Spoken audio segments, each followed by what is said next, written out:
Hello and welcome again to today's second day of our week, and we're going to be looking at Psalm 69 to 70 today. So yesterday we looked at Psalm 68 and saw that you can be raw and honest with God, you can cry out to him, and that's kind of fitting because Psalm 69 is titled A Cry of Distress.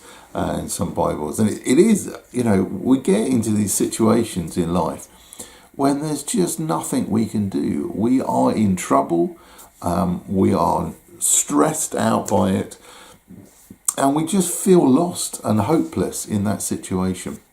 The flood waters are coming down and we are way over our head, and we're drowning. You might have a circumstance in your life that you're feeling that is just overwhelming to you. You might feel that there's nowhere to turn, there's nothing to do. How can you resolve this? This is an impossible situation. Thankfully, we've got a God who is really good at the impossible, because he is above, he is almighty, he is so powerful that our problems are just nothing to him. Now, in one way, we could say dismissive, that's okay, well, why bother with me? But amazingly, God is bothered with us, and he is bothered with our circumstances. We might, suffer highs and lows, but he still wants to be there as a heavenly loving Father, and he wants to comfort us, he wants to bless us, he wants to see us through the hard times. And he doesn't always take those hard times away, but he promises to be with us. Jesus said, I'll be with you to the ends of the earth, to his disciples. And we are his disciples. We are following a God that wants to be with us, who came and resolved the problem of sin personally. And he is going to be there for us as well. And so, like David here, where he's reached rock bottom, and he's crying out to God and saying, help me, God, I don't know how to resolve this. I mean, have you ever been in that situation where you feel you're at rock bottom and you don't know where to turn? Well, the good news is we have a God who we can turn to. We have a Spirit that will comfort us and guide us and teach us if only we stop and listen.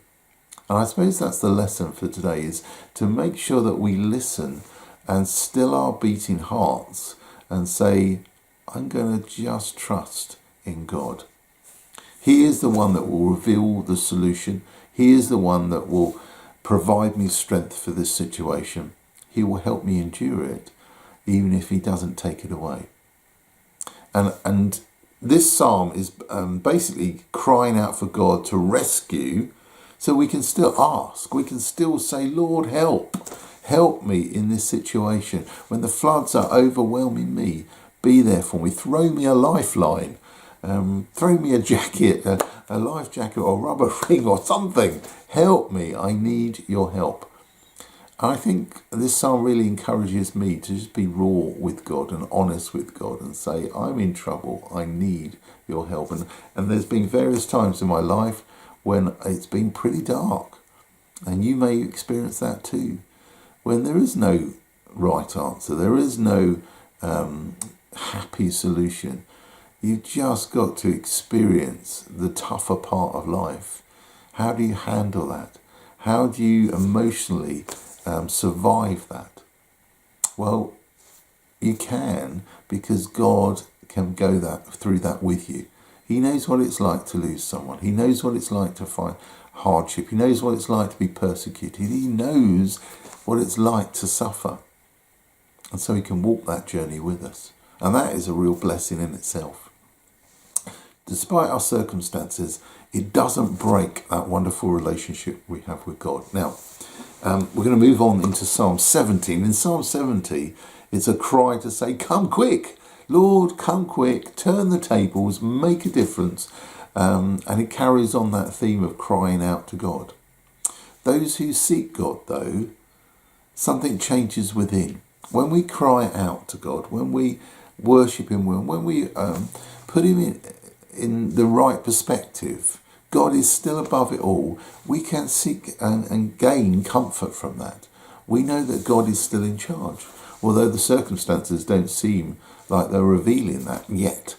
And yet is the big thing. We know ultimately where we're going to end up. We know ultimately that God is going to be victorious. We just need to hang in there. And okay, we might want God to do it in our timing, but he will do it in his timing when he's ready.